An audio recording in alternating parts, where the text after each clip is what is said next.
here.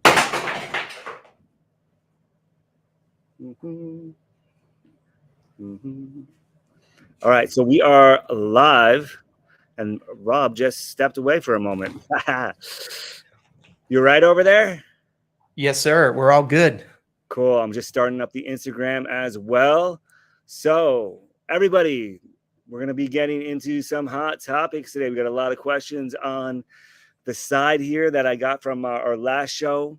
And right now is a great time to think about if you get to ask somebody that's trained pro motocrossers, several pro motocrossers, taking them from amateur, taking them to their pro championship. We have right here today Robb Beams with us for our third episode of MotoSmart. Thank you so much, Rob, for making the time to come out and do this today. It's our pleasure. And thank you, man. People don't realize what it takes to get a show together. I'm very fortunate you send me a link and I show up and everything's already in place. I want to say thank you because I know you're a busy man. Not that we're doting all over each other, but I do appreciate what it takes to put one of these things together. There's no doubt about it. Yeah, it is a lot of work. Like all of it's a lot of work, a lot of energy, a lot of effort to do things. But at the end of the day, if we don't put the effort forth, then what are we going to accomplish in our lives, right? And Exactly. like we were just talking about before we went live here, like for me, I see this as an opportunity to have conversations with somebody I've been friends with for over a decade, right? And we get to dive into a topic we're both really interested in, something you have an expertise at. So like for me, I just feel blessed to be on this side and be able to get to be the one asking you questions and having these conversations. And I know we could do it on the phone anytime. Like anytime I call, you pick up if you're not in the middle of something. And if you are, you get right back to me. But then we have these great conversations and nobody else gets to hear them. So yeah. For those of you guys just joining us, right? So I'm Ian Gray, right? I own Cycle Ranch. I'm back in Texas. I've been gone for 3 months. I'm super pumped to be back. I was just in Costa Rica for 3 months, back where my house is, and I feel really good about being here. I'm really happy to be on the ground. My wife's happy to be here. My son wouldn't go to sleep last night because he's so pumped to be back at Cycle Ranch. And even though we have a sweet life there's something at Cycle Ranch that's super magical. So I feel very fortunate to be here and have this as my life. And I'm on here with Robb Beams from Complete Racing Solutions. Robb trains motocrossers. He trains triathletes. He trains swimmers. I was looking at one of your YouTube videos of like over 1 million views, and it's on swimming. And I was like, I didn't even realize he would do his swim coaching. I'm like, this guy's all over the place. And last week when we talked, or I guess it was 3 weeks ago now, you talked more about that history of like coming from that space of doing triathlons and then being brought in by Tim Cotter to start working with some of the professional riders, and Toyota was involved, and a lot of big wigs got involved, and all of a sudden you're on CBS and all around motocross, and you got into motocross because training because you ride and you love motocross, but it was kind of accidental because you actually did training in a lot of other areas. And it's like, how do you bring this expertise into the world of motocross? Exactly. So, you guys are all in for a treat. If you're struggling in any way, even if you're doing really well, like share with us in the comments any questions you have. I asked Rob, what do you want to accomplish tonight? What is your intention behind tonight's conversation? He's like, honestly, I just want people to ask questions. I want to be able to help people succeed and people to see what we're creating here and adding for them, at value that we're adding for them by doing this. But the only way we can do that is if they participate. So if you have any questions about health and fitness, even non-motocross, like drop them in. You probably can speak to other stuff as well. Yeah, absolutely. And I don't want to sound arrogant, but doing this for 39 years, there's really no subject that we haven't had to go do research on.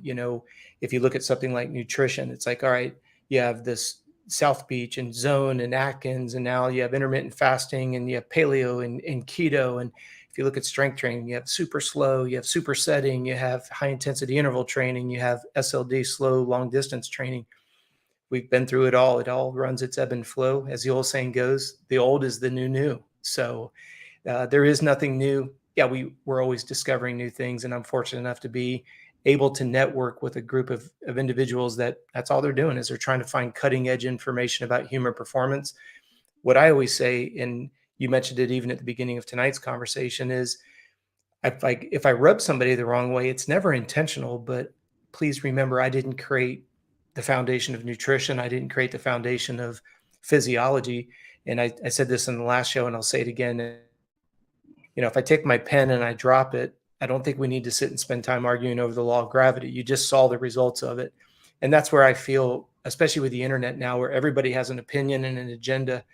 Um, Unfortunately, you and I have spoken a little bit about this off the record. They always said that one of the biggest limiting factors for prosperity was access to knowledge. And now we have the internet, and we still don't see the proliferation of wealth.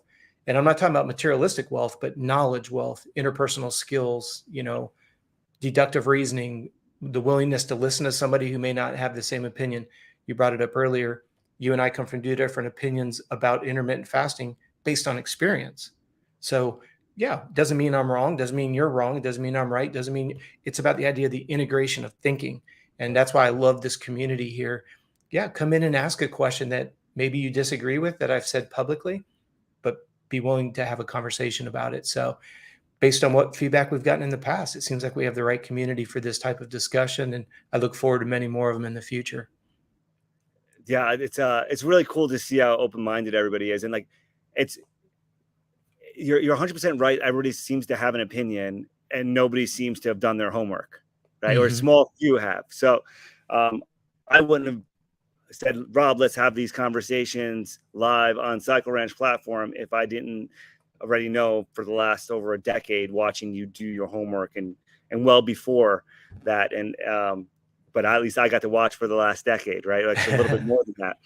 So that's why it's key to have you here. And we're actually already getting some questions dropping Okay. in. So I'm going to just start showing them on the screen. Okay. Anybody who have a question, drop them in. We're going to jump into your questions, and we have some questions that came in earlier that I'll defer back to if we don't have any new ones.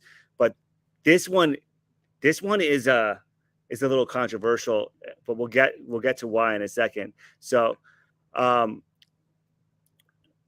Wanho says, I think it's a lot of help to have more competition than training camps, is I think what he's trying to say here. And I'm not reading this right because we got some Spanish in here and some English, but Yeah. I speak both. So I'm thinking the question is like, what's more helpful, having actually going and competing, or going to training camps? Or is it more, yeah, tell me your Well, the thing I'd be curious about is on another podcast, I had mentioned that I believe that training camps are actually hurting the level of competition.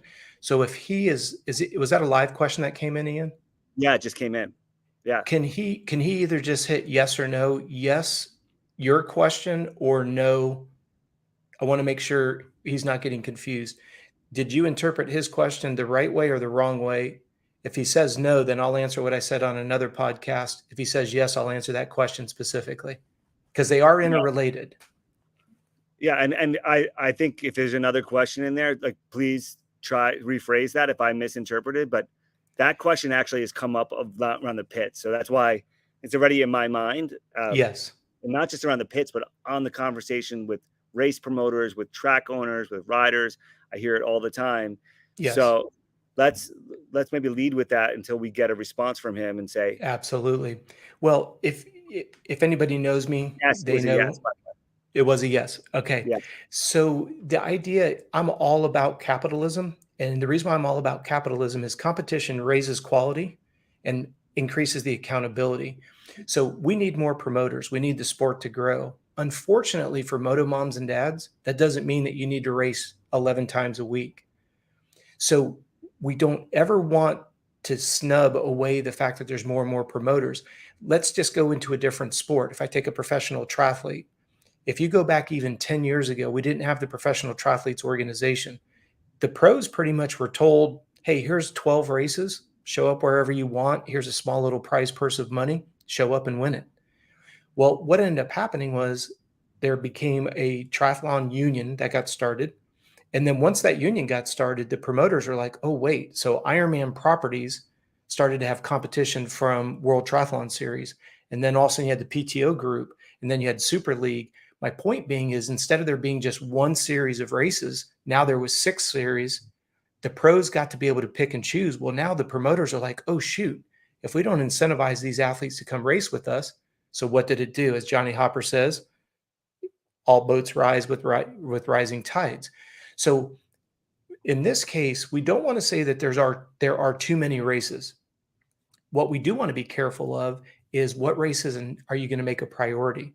So, for example, I always encourage my athletes, and I do agree with Juan as well. I think you should get as many gate drops as you can, just for that experience, being on the gate, getting that athletic maturity. But please don't do it at the expense of getting yourself run down. If we put it in the parallel of the machine itself, if you grab a brand new bike off showroom floor, we go out to Cycle Ranch and we only ride it for 30 minutes in second gear, none of us would go, wow, that was dumb. You excessively stressed a motor. That's why there's multiple gears. Well, doing gate drops, if you're going to do it at the end of the week, go there with purpose. And I'm talking mainly to moto parents. Please don't expect your athlete to be the fastest rider 7 days a week, 52 weeks out of the year. It's just physiologically not possible. Now, when you get somebody who's good, on their bad day, they might be able to beat the majority of people. But I love his question here. I think more competition is, I agree with him 100%. It is good, as long as you go into it with a purpose. So there's a topic that we refer to as, or a subject known as, periodization. You take 12 months out of the year. Before you go on, I'm just going to try to summarize what I think I heard everything you said, because your internet was a little staticky coming through on my side. And I don't know if it was for everybody else. So if you guys want to drop in and let us know if you got all of that, and if you need him to repeat it. But I think I got most of it. So the really conceptually, like, ideally you're doing gate drops. Ideally you're actually in the competition. And what happens is, when people compete, it actually raises their competency, right? You actually know where you stand. And it's not just we say gate drops as racers, but that's going to be the race tracks, right? The more of them that there are, and the more options and availability, more people that do that, the bigger the sport is going to grow as a whole. And then that's going to attract more people and more competition consistently. Now, if you're out there just doing training 3, 4, 5 days a week and not even doing the gate drops, you're just stressing, you might be overstressing yourself. You're going to be spending more money on fuel, bike parts, and overstressing your body. And you're not necessarily going to have the recovery time that you might need when it is time to do those gate drops. You're exactly right. Okay. Add one new dynamic to it. Imagine if you're trying to qualify for the Olympics. You're not racing, whatever it is, running, swimming, triathlon, whatever it may be in the sport at the Olympics. You're not doing that every Saturday night. And you're not doing that for 4 consecutive years and then coming in peak form. And that's why I always like to use a different sport as an example. If you look at the top sprinters in the world, right, there's a multitude of events around the world. Well, they get paid appearance money. And yeah, Ian, you have your event in Italy and I have mine in Spain, and you have this one and this one and this one. Well, guess what? May the best bidder win the talents of who shows up. Well, now we have that athlete there. Now we sell out stadium tickets and everything else. That's capitalism. That's why we need the sport to grow. That's why we need more race promoters. But then when the race promoters are putting on events, they need to up the game so that the athletes get out there. Now, again, I'm not saying that, and this is a very controversial subject, how prepped does a track need to be before we're saying, okay, the track was properly prepped? And how far do we let it get rough and nasty before we say it became dangerous? I've had the privilege of going over to Europe, and you go look at Lommel. You know, we hear so much about that MXGP track, and then you watch kids on 85s race it for 30 minutes. It's amazing. You go back and you watch the early 80s with O'Mara and Wardy and those guys. Those tracks were nasty. And the bikes weren't as sophisticated as they are today. So where do you draw that line where you say, okay, the race promoter is putting on races, and now the track has gone to too rough? Is that the race promoter's fault? Or is that you're still trying to race it one way when the track has changed a different way? And again, if you use it in a different sport, if I take triathlon and we're on the Queen K Highway in Ironman Hawaii, and it's excessive amounts of headwinds coming out of Hawaii, and you decide that you're just going to push 700 watts all the way to Hawi, why are you blaming the race promoter that it was extremely windy and you smoked yourself on the way to Hawi? You didn't adjust to the race.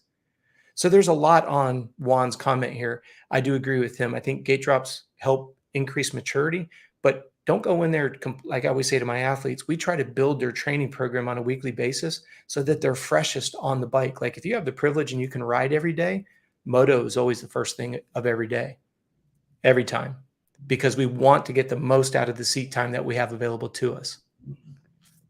Always. Yeah, absolutely. And I've seen this, and Juan dropped in some more details, which I'll show in a second here, but I want to close this piece out, at least for a moment. I've seen this a lot where this motocross is not the least expensive sport out there, right? Like baseball, you get some good shoes, you got a good mitt, you're pretty much done. I mean, you can get expensive with all the sports, like sure, doesn't matter, golf, fishing, whatever. But like, how many $10,000 sets of clubs do people have when they're playing golf? Like you got to get to a pretty good level to get to that, right? And that's like starting level. And then you need a trailer and a car and everything else. So training just to train, and I've seen a lot of trainers tell people to local races because they should only be competing at the bigger races, right? And then what ends up happening is those kids train all week. They might get really great skills and they might get better than they would have if they did a local race. I don't know, because we can't compare that yet. But what I do know is that they definitely spent a lot more money. They've got more wear and tear on their bikes themselves. They go through bikes a lot faster. Mom and dad are tired of driving back and forth. And then they go off to these big events and they're not even necessarily mentally prepared to do a gate drop. They haven't done one in months, right? So that's what when I see it, I'm just like, wait a second. We got to really stop and think, like, what are you trying to accomplish? If you want to be a professional trainer and you want to be really good at training, then do training. But if you want to be a great racer, you got to be dropping gates. And even the pros, you'll see them be out and they're like, oh, Sexton, for example, they're talking about it constantly. Oh, I got to ride the bike 3 times this week. Like, that was amazing because I haven't been able to ride because I hurt my hand. Like, we want to reduce the amount of injuries we get. And we want to be able to have as much time on the track as possible. But if we're not having the conditions that are in the environment that we're going to be competing in, we can't expect to actually perform when it comes time to perform. This is why we have such a quagmire of information, because if we continue with your thread of thought, most pros ride 3 days a week, right? And if you look at the hour meter, they very rarely will put on more than an hour each time they ride. Now, you may have those days that they're doing something with testing of suspension, motors, chassis, whatever. That's a totally different. If you're talking about putting a stopwatch and putting in laps, not setting the bike up, but actually doing the work, take exactly what you said. Let's say it's 3 days on the bike. And let's just go optimistic. Let's give them 90 minutes per ride. So now you're 4.5 hours per week total, Monday through Friday. Now zoom out to what our original question was. They're training 3 days a week on the bike, which, by the way, I say practice doesn't make perfect. Perfect practice makes perfect. So that's why they're always trying to get the bike balanced. Once the bike's balanced, then they put the work in. They race every weekend, and then you go to a facility and they flip-flop it. They say, train your ass off all week long and don't worry about gate drops until it's a high-level national. So the pros are doing it one way. And what's our number one fear? You just articulated it. We don't want them to get hurt. We don't want them to get burnt out, because then there's no excitement to go racing when the field is obliterated.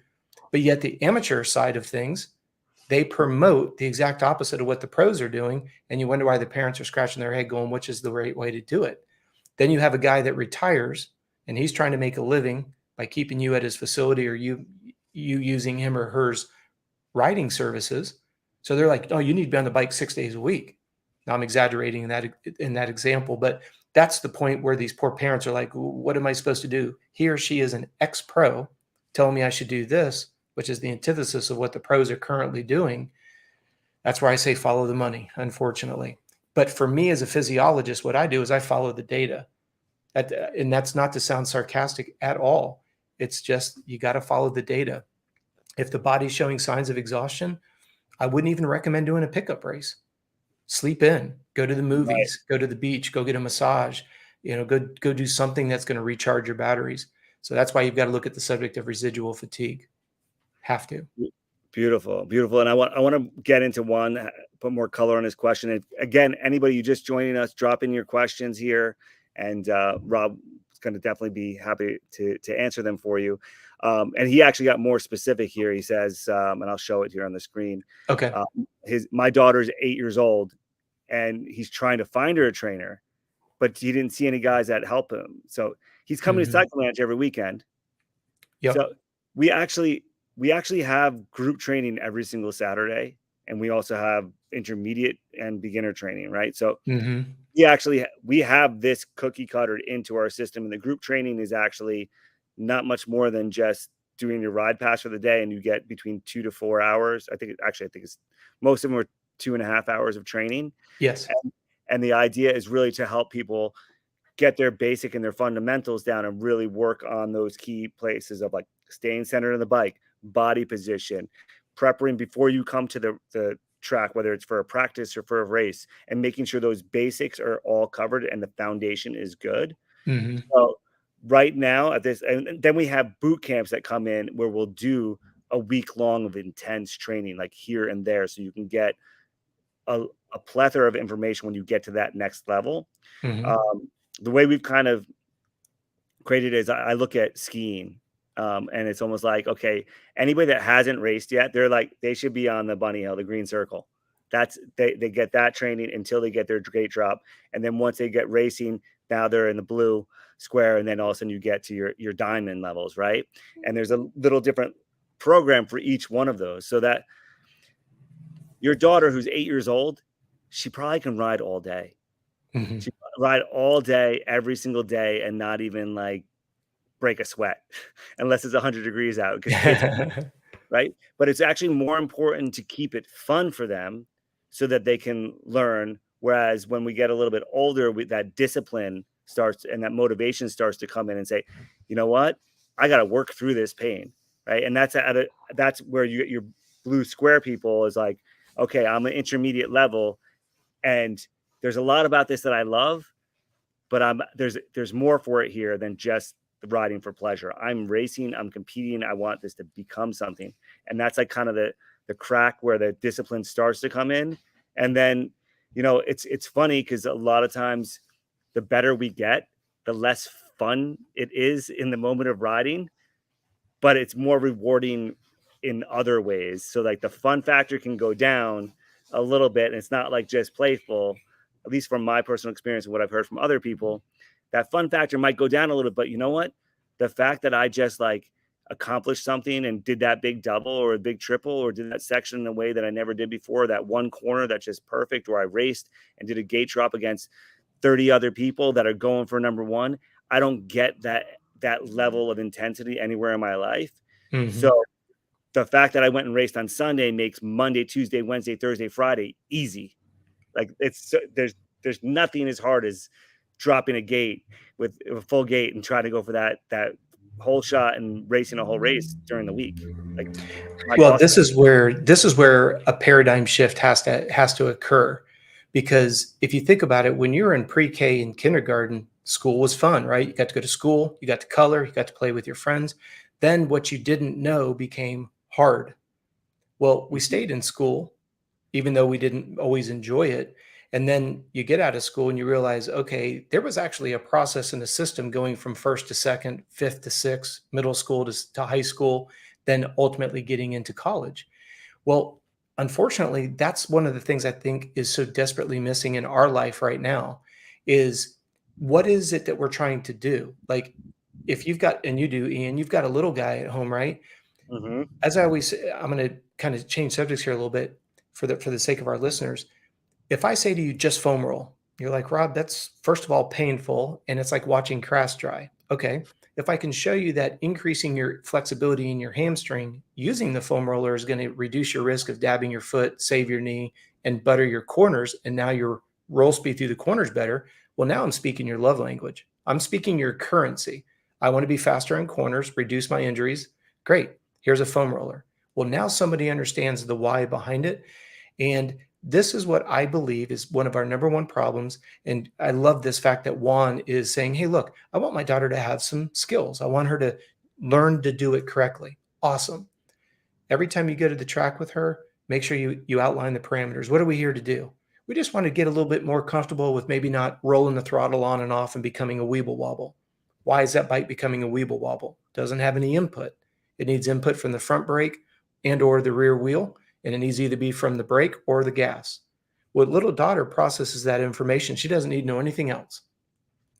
Just go out in a field and just get used to the idea that the bike needs input. At 8 years old, any child can understand that. If not, put them on a BMX bike, do no coaster brake, just nothing but handbrakes on a bicycle. It's a lot safer, less expensive. But get them to understand that if they drag the brakes, they can turn that bike on a sidewalk without putting their feet down. Why? Because the bike has input. Now, all of a sudden your daughter's out there, she's going through the corner, she's trail braking it. Yes, I've actually seen 6-year-olds learn how to trail brake simply because they understood what it's going to do instead of just yelling, use the brakes. Well, what does that mean? Use the brakes, all of the brakes, or just a little bit of the brake? Well, their frustration is they're weeble wobbling. Well, the frame doesn't have input. If the frame doesn't have input, it's limp, right? So now you learn how to barely drag the front brake and you barely drag the rear brake. And now they look like police officers at the front of a parade that's not doing this. Why? Well, if you watch a police officer in a parade, front brake is being pulled, rear brake is being drugged, the gas is on it. So they're just all straight and 3 inches from each other. If Juan goes and gets his daughter to understand that over the course of a year, he's already improved it. You can sit there and say, well, sweetheart, you need to have your elbows up and, look farther ahead and make sure you're centered on the bike. That will actually come once the bike isn't doing this. Her concern is, why is the bike about to fall over? This, I love watching the PW50s. On a gas, off again, on again. And they're like, rrr, rrr, rrr, rrr. We just don't see Sexton doing it because he's doing it so fluidly. We don't realize, especially with the factory bikes with decompression braking, the bike's always going to be upright because the decompression braking is like trail braking for those of us mere mortals who have to buy stock bikes. And the stock bikes nowadays are phenomenal. I was talking to Jeff Ward about this. I mean, you think about his Works Cowie wouldn't even touch a stock 450 in today's day and age. Stop and think about that. When you really think about how far they've come. My 78 RM80 had 6 inches of travel. Look at the travel on a KTM 85. What is it, 13 inches? It's just astounding when you think about it.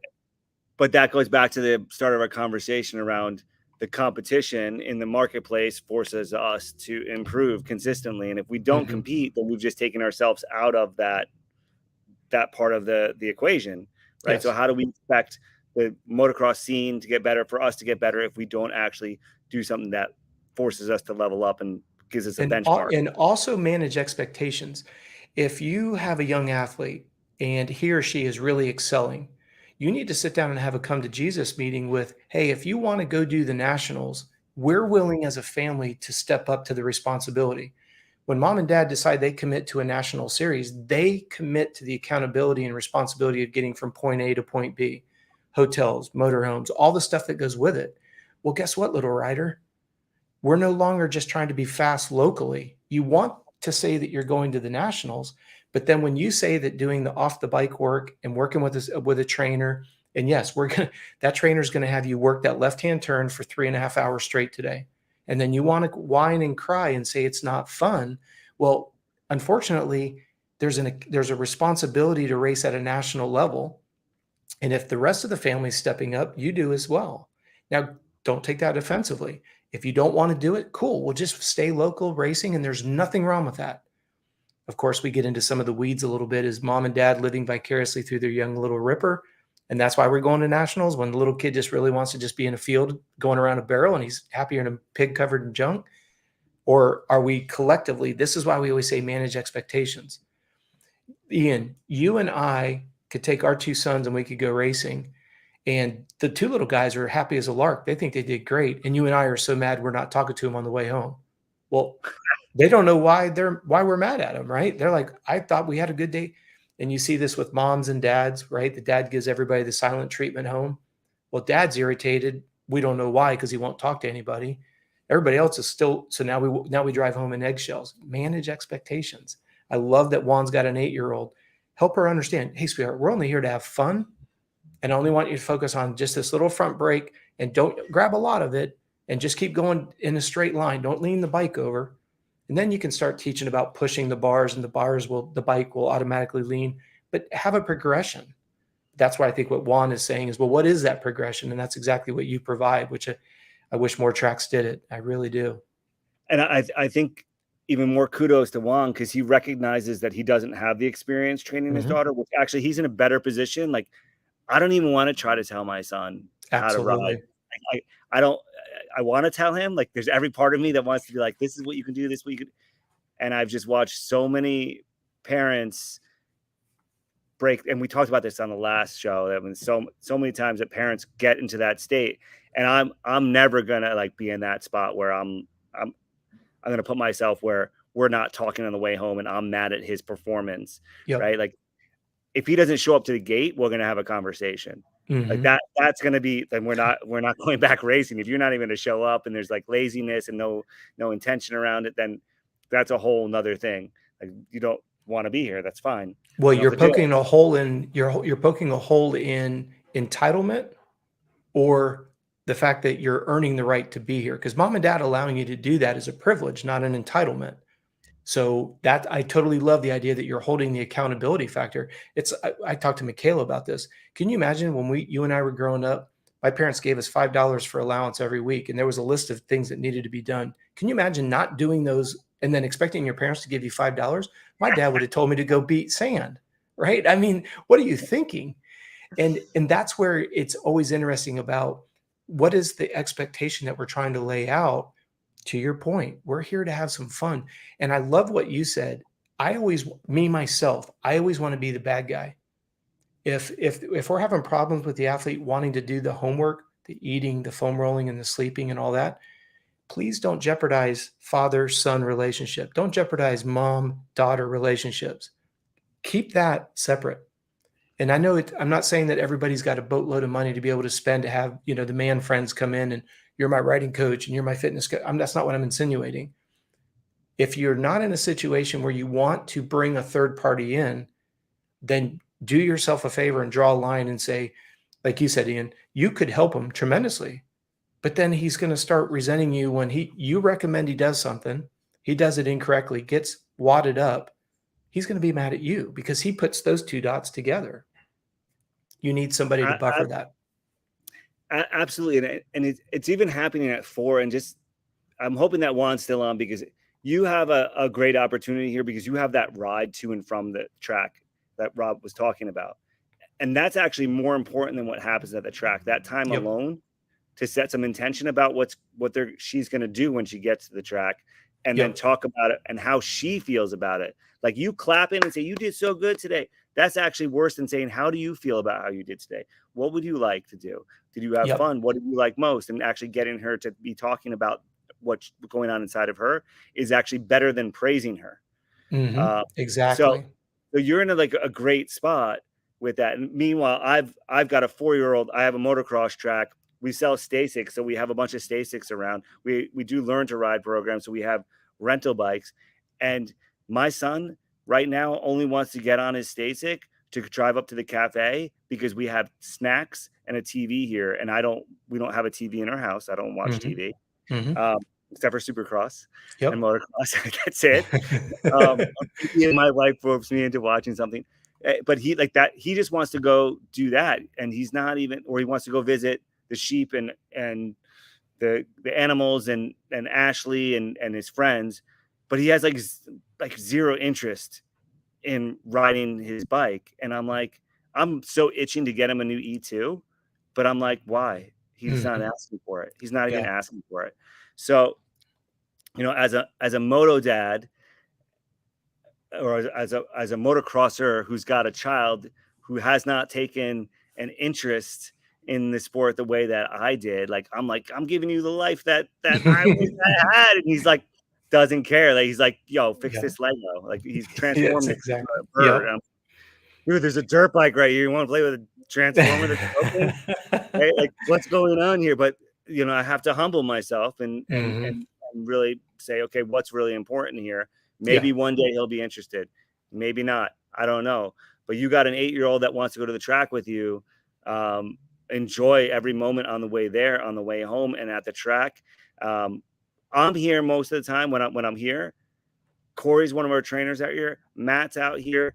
Logan's out here. Mickey's out here. Grab any one of us. We will gladly spend a little time with her, spend a little time with you on a few little things that you can give her.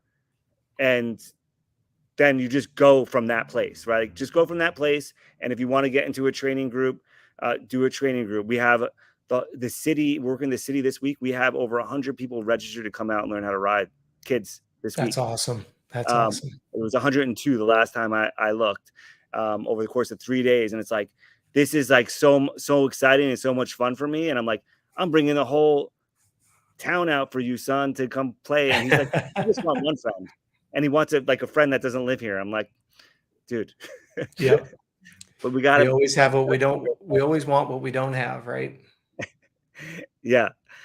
So it's just a matter of just like enjoying it, just being there. And at some point, I think he'll be really pumped about it. But if I put pressure on it, he's not going to be interested in it. And actually, it just prolongs my ability to ride, because once he starts riding, he's not going to ride the same pace I do. So if he wants me by his side, it's going to be a much different experience. So Enjoy it, Juan. And we have another person, Bowser72, just chimed in. He's like, I'm going through the same situation with my son. It's not uncommon, right? Yeah. So it is a challenge, though, because we want to make sure our children are better than us in every single way possible, even if they're not interested in it. So it's that type of tough one. Yeah, definitely. And if you go and you look at the history of forcing the child to do something they don't want to do, it's probably a 1,000 to 1 failure success rate. And if you go to the internet and you look up some of these top pros and the ones that shared their stories of, everything for being forced to do it, literally being beaten with a belt until, you did what you were supposed to do. And then when the money came, the parents literally embezzled the money, stole the money. Now you don't even have a relationship with your mom and dad, and mom and or your dad, because of money and pressure and all that.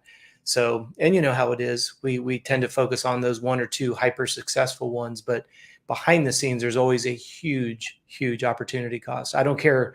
You could choose. I mean, let's take somebody like Roxon, who was very, very high profile. What do we know about him and his dad? Right. That the power play between the dad didn't want to relinquish. I've got my son to where he's at. Now he comes stateside, and all these Americans are trying to tell me what I can't do with my own son. You guys can go beat sand, and to the point where Kenny had to tell his dad, go back home. How tumultuous is that? Who wants that? And that's somebody who's still racing to this day. That's probably one of the most high profile current ones that we still know of. But go back. Why does Davey Millsap still not have a relationship with his mom? Why did he never train at MTF? Yes, it's a successful facility, but why was Davey not a part of it? Go look at Josh Grant's story. Go look at Villapoto's story. Like I said, go and look at Roxon's story that's still in the making right now. The list goes on and on and on. It's a difficult one, because we always, I remember going and buying my 2 boys a TTR 90 and a TTR a 50 and a 90. And I remember how excited I was, because I was at a dealership buying my boys new bikes. I only had 1 new bike in my entire life, and then it got stolen. So every bike, now don't get me wrong, I was fortunate. Like, I got Bob Hanna's 1981 YZ125 after Daytona. It wasn't a sloppy second bike, but there's nothing better than that Christmas morning with a bike that's brand spanking new. I don't care. I can remember my 1978 like it was yesterday, right? It's the first motorcycle I ever got. It was a typical story. Bike was out back.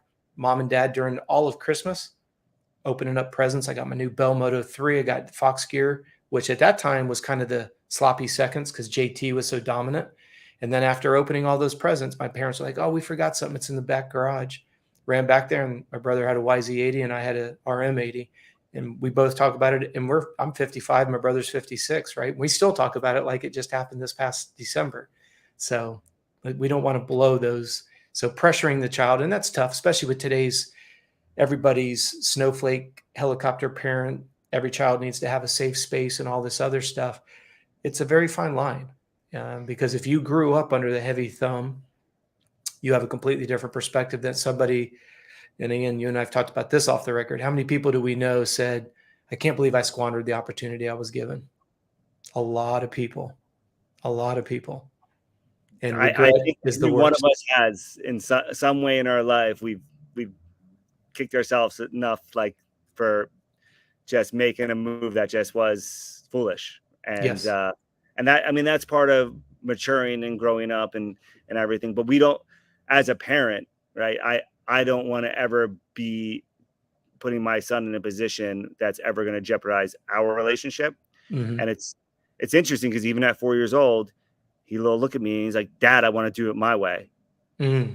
I'm like, "You want to do it your way? What's your way?" Right? Yeah. And it's funny because it just happened the other day, and he said back to me what he wanted to do, and it was like verbatim what I was telling him to do. And Mm. I was just like, "Oh yeah, we have to let people think it was their idea for them to do it." Sure. So it's like, so I got to become a better Jedi, right? And I got to be like, "No, okay, that, I mean, even though it was the way I was presenting, and he's arguing, like, he somehow sees that it's his idea now. Like, I got to just swallow my and not be like pushing anything and try to find a way to communicate with him to keep him excited and moving forward with things, because I got a responsibility to him."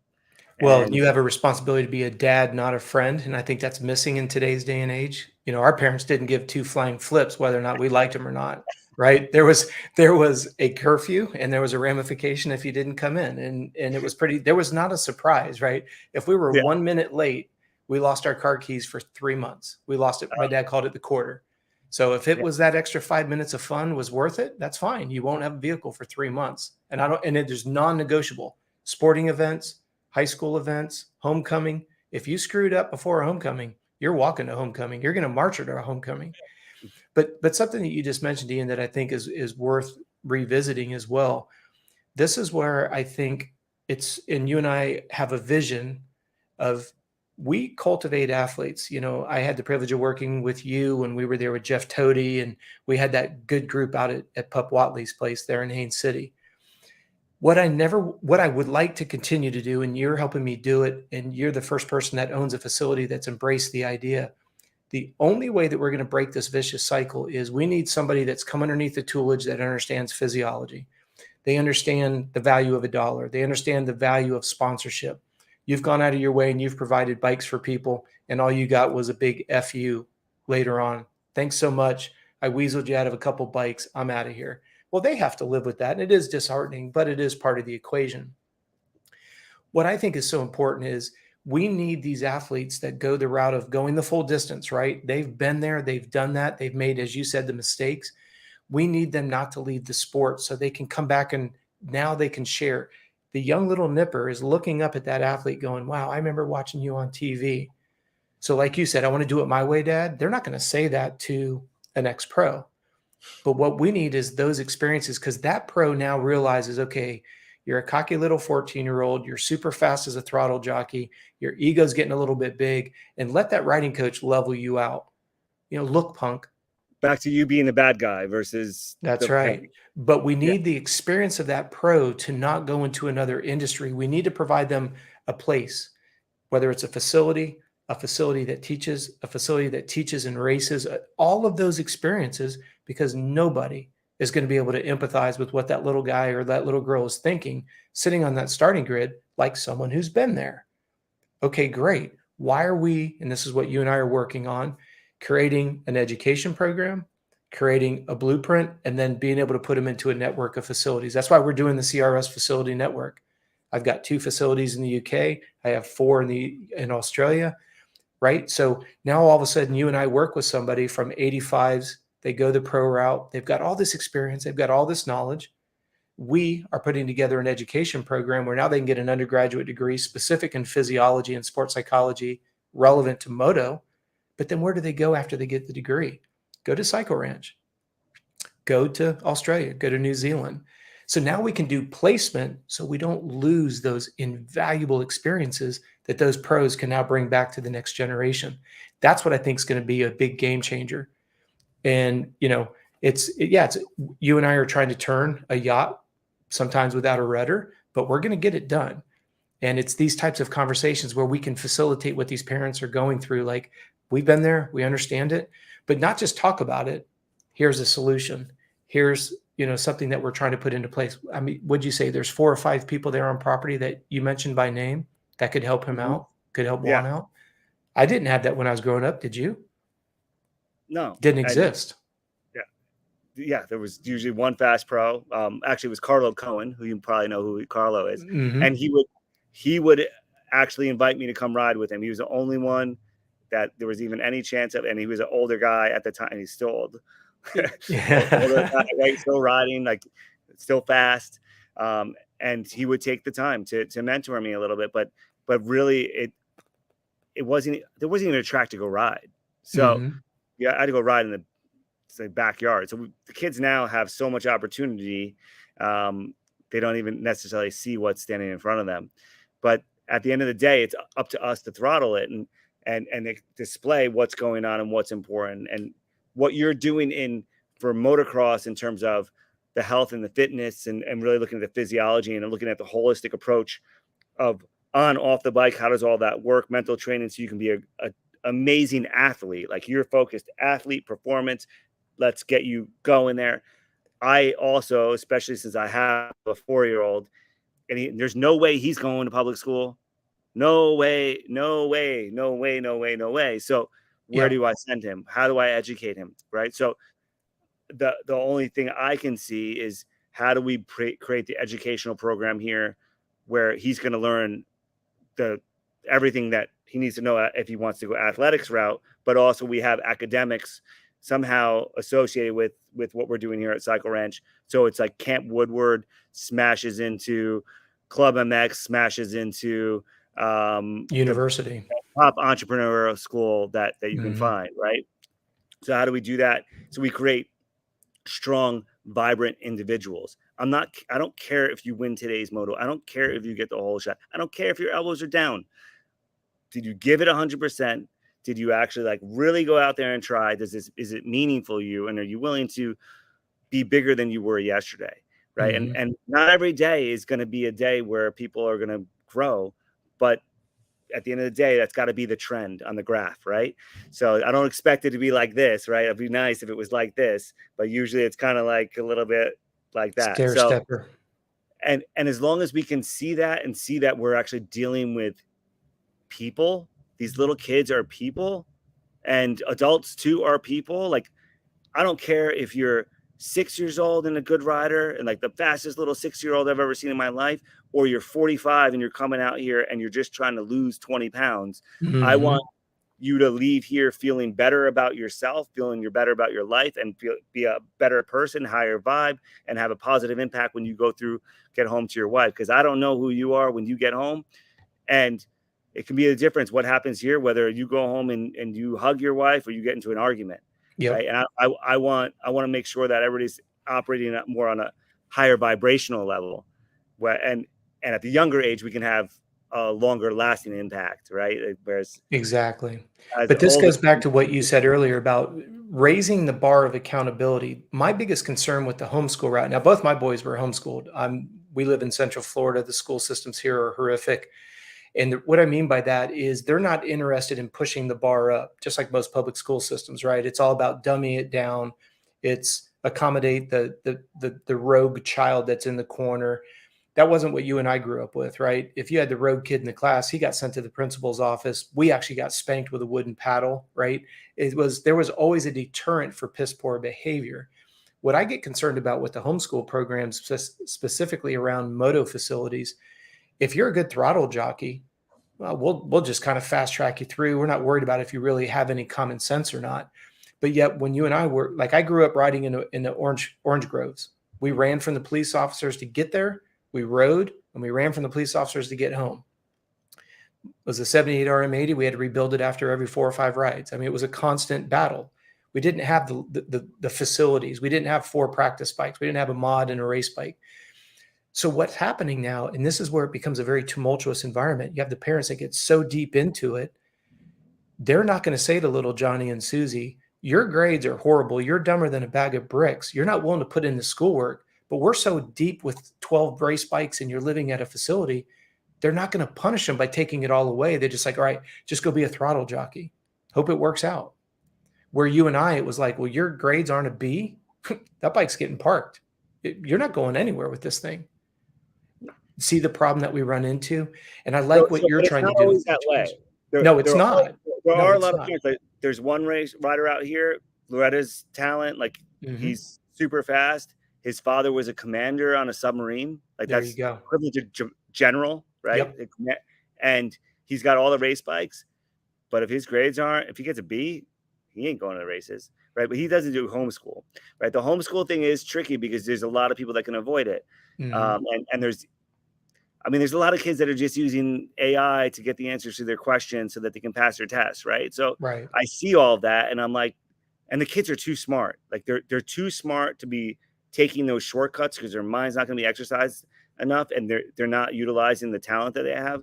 So when I look at it, like the program that I'm working to have in place here is, it's going to be challenging. It's going to be work, and you can't skimp out on any of it. But the key word is work. See, that's the difference, because it takes a parent being engaged to be able to go behind the scenes and say, okay, let's close the computer up and let's try to do this problem again, whether it's history or math or whatever.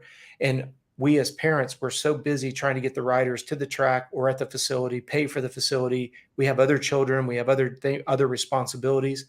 So what happens is everybody skates by, not everybody, but this is where it's exactly. And this is where the parachute of challenges are becoming more difficult for the parents to navigate, because if you see some, you've got that glimmer of hope and you see where there's some talent with the athlete, where is the accountability factor? Even though we didn't like school, and I don't think there's anybody who's listening to this that wouldn't agree, whether you like school or not, and maybe you thought school was a complete waste of time, one thing that you can't take away from school, regardless of your grade point average, is it taught you to deductively reason and think. Even if it meant trying to figure out how to skip class, you had to think about how to do that and not get caught. Now, as much as we joke about that caused you to have to think. And I do this every time I have a client call, even with some of the middle-aged, 250B guys. I'm like, talk to me about the bike. How did the bike handle this weekend? Good. That means nothing to me. What you said, it was good. That's a good start. What does good mean? And they literally, it will be as quiet as we are right here. They won't say a word. And Ian, you can guess what the next comment that comes out of their mouth. Well, I don't know how to explain it. I don't know really what to say. Okay, perfect. Now we're thinking. And I'm not going to ask you another question, and we're not going to go any further in this conversation, not in an aggressive way. Stop and elaborate. What does good mean? Because once you articulate what good means, the next time we're out in the bikes, maybe the front end's pushing or the front end's sitting, maybe the rebound's too quick or too slow, we can go back to your conversation when you said the bike was handling good in these conditions when we were at this track. And then you and I will go get our notes out and we'll be able to look at what the compression and rebound. Oh, okay, we have it. This is exactly what Mitch Payton does. But we think because we're not factory, Mitch Payton would never allow you to come in and say, bike handles like crap. Well, what would you like us to do to it? What's it not doing? I don't know. Just doesn't handle well. Yeah. I don't know. We believe that sentence is a lie in our household. I don't know. Like, that means I quit. I gave up. Yep. Or you're covering up something. You know? I'm just lying. Like, that's it. I don't know. And speaking, go ahead. No, go ahead, brother. Close it out. Well, all I was going to say is when you talk to agents and you get some of these kids that are on red carpet rides and they do get a ride and they come off the track and they're off the pace. And there's one particular factory rider that right now is kind of everybody's bane of existence. He'll complain that he doesn't like the way the bike's handling. When they say, what do you want it to do? He goes, I don't know. I just don't like it. Well, last time I looked at my owner's manual, there's not a I don't like it on how to fix it. Troubleshooting. Exactly. So if we don't teach the kids to start to elaborate what is good, what is bad, and stop answering everything with one word answers, right? Because nobody can say, I don't know. Or in my opinion, they say IMO. My goodness. Seriously? Yeah. So it's, no. And that also points to precision. There's a lot of values in there that if we have those values, it's going to produce excellence. And if we don't have those values, we're going to just have more of like that victim mentality. Yeah. So push the quality up, push the accountability up, please. Yeah. And that's one thing that I've always noticed about you with the athletes you work with, you choose to work with, you have high expectations for them. Like you're not going to spend your time with somebody that's not going to give it as much energy as you are giving it. Exactly. And I'm very much the same way. And I'm like, it's always challenging because people will look at me like, you have too high of expectations. And I'm like, how is that even possible to have too Mhm. high of expectations? Like, it's only too high of expectations if I'm now getting disappointed because I didn't get the results that I wanted. Right. And that's only causing me pain, right? Having those unrealistic expectations that don't really actually happen. But having the high expectations and then knowing how to deal with being below those expectations is how I can bridge the gap so I can get to those expectations. And But actually, remember, awareness. my world is all about zeros and ones. I can measure strength to weight ratios. I can measure lactate tolerance. I can measure muscular endurance. So I always use the rule of 1%. We do all of our training in 6 and 8 week blocks. I expect a minimum of 1% improvement per training block, and it's quantifiable. If we don't get that 1%, it's not that you're a bad person. We got to figure out why we didn't get that increment. Because when I say to you, your success is not guaranteed, but it's also not accidental. And so and we have a very specific process and a system on how we evaluate muscular endurance, strength, lactate tolerance, blah, blah, blah, blah, blah, even mental development. So when you say to me, or you say to everybody here, I have a high level of expectation, I'm not asking for a 22% improvement month over month.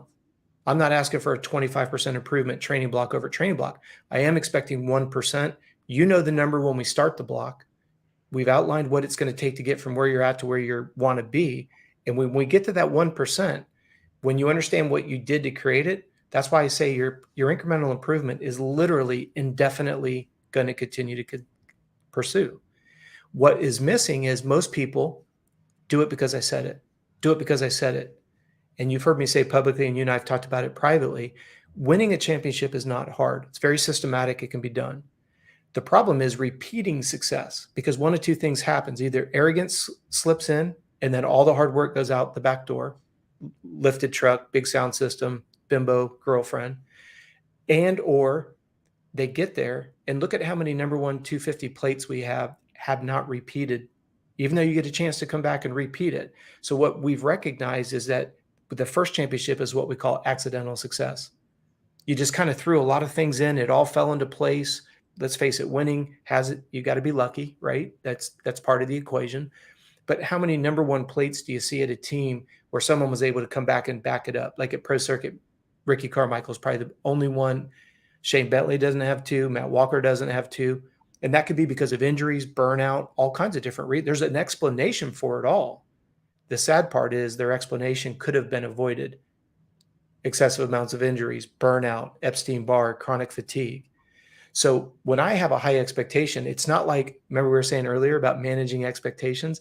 We never start a training block without expectations being established. You agree to them, you commit to them, and then I expect you to put in the sweat equity. And I'm fine tuning all of the protocols to make sure that there's just enough load for incremental improvement without overextending and snapping the rope and getting either injured or sick.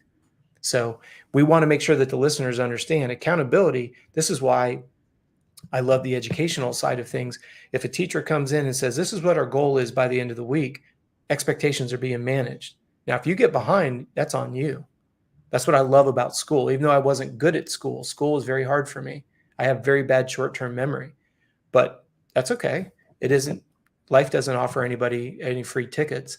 And that's what I think is missing is, yeah, our parents are like, yeah, you can drop out. My dad told me all the time, you can drop out of school anytime you want. And just realize you'll be working for pennies on the dollar. And so when Yep. you make that decision, understand the ramifications in the long term, that what's going to come as a byproduct. And my dad was very big on, yeah, you can quit now, but let's talk about the long term. And that's what always kept me so grounded. Like, gosh, that wouldn't be a good decision. I'm pissed right now. School's hard. Well, quitting, as you and I talked about it off the air, choose your hard. Being wealthy is hard, but being poor is hard. Being in a relationship is hard. Being single is hard. Being a champion is hard, but having a lot of regrets is hard. Choose your hard. Choose your hard. So let me jump into this question. Yes, please. I don't even know if this is going to make sense to you because it doesn't make sense to me. Okay. But it says, question, if you don't mind answering, do you roll R8? Yep, roll recovery R8. Yeah. Oh, that one that we were talking about. Yeah, the roll Yep. recovery R8. Yeah, the plus model. Yep. That's It right. doesn't matter. Yeah, it doesn't matter. Really, what you're doing is you're just trying to get those four wheels to put pressure on the tissue. They've got the new sophisticated ones. I tend to be a little bit of a cheapskate in regards to I don't like all the bells and whistles until I deem them necessary. So, like if I were to buy the Roll R8 and I found that I was kind of pushing it to its limits, I'd go ahead and buy the advanced one. But always make sure that you're going to use what you bought first. But the Roll Recovery R8 is a tremendous tool. If you guys Google it and you look at it or go to Amazon, all it is, it's four skateboard wheels on either side that's spring loaded in the middle. You can pull it really wide apart. You can do your quads, but it's a great device for working on the tissue on your forearms. So like you could be just relaxing at home and literally be working on it. As we said in the last show, I would just keep it your dirty little secret. Keep it in the gear bag. Make sure other people don't see it because it definitely does make a difference. It's so funny you mentioned that you have a short-term memory, and I'm like, I don't know what this guy's talking. I see roll R8, and I'm thinking about roll racing, like drag racing. I'm like, what is talking about? Last show we did talk about this, and Yeah. yeah, I actually had it in my cart to get, and Yep. I'm glad he's still on here because you asked that a while ago. P401, hanging out for that was over 20 minutes ago. He asked that, Thank you and he's so still much. here. So it's really cool to see everybody on here. If anybody has any final questions, now is the time to chime in because we're at time to be closing up here. And I'm back at Cycle Ranch, and I'm hearing everybody out on the night track right now. And I've had a couple Nice. riders come in and like waving to me, when am I going to come ride? So I'm looking to get my gear on and do all that thing. There you So, go. Rob, is there anything that you want to say to everybody before we wrap up here? Well, first and foremost, I appreciate the value of time and a dollar and the fact that you guys have given us an hour here. Thank you very much. Ian, again, I want to thank you for making this available to your members. And, I wish more facilities were serious about really growing the sport the way that you are. And I'm excited to see, things that we can put together for the benefit of your community. And guys, go enjoy, be safe out there on the track. And if you have any questions, please feel free. To send them into Ian, and we'll bring them into the next show that we put together for you guys. Please leverage the resource. Beautiful. Hey, yeah, we'll talk about some of this stuff off air. We got Yep. so much good stuff going on. Guys, everybody, thank you for joining in and being part of this. Come out and ride with us this weekend. Next week, we have spring break camp all week. Nice. Um, Saturday, Sunday, we have the Yamaha demo days out here. So you come test ride all the new Yamahas that come with the big rig. Alamo Cycleplex is coming out with that. And Saturday night, we have racing. The 16th is going to be Race Ready Series round 4. So I'm really pumped about that. Some racing on the night track, and it's more of a fun, family-friendly kind of environment. And even if you don't ride or race and you see this and this is intriguing to you, come out. It's a very friendly atmosphere. It's not like what a lot of the world's turned into. It's really like a beautiful world out here, and I hope that you guys get to come join and see a little bit of Cycle Ranch. Thank you all for tuning in, and Rob, thank you so much for the time tonight. It's very valuable. I really appreciate you, and look forward to the next one. Sounds good. You guys be safe. Peace. Thank you, everyone.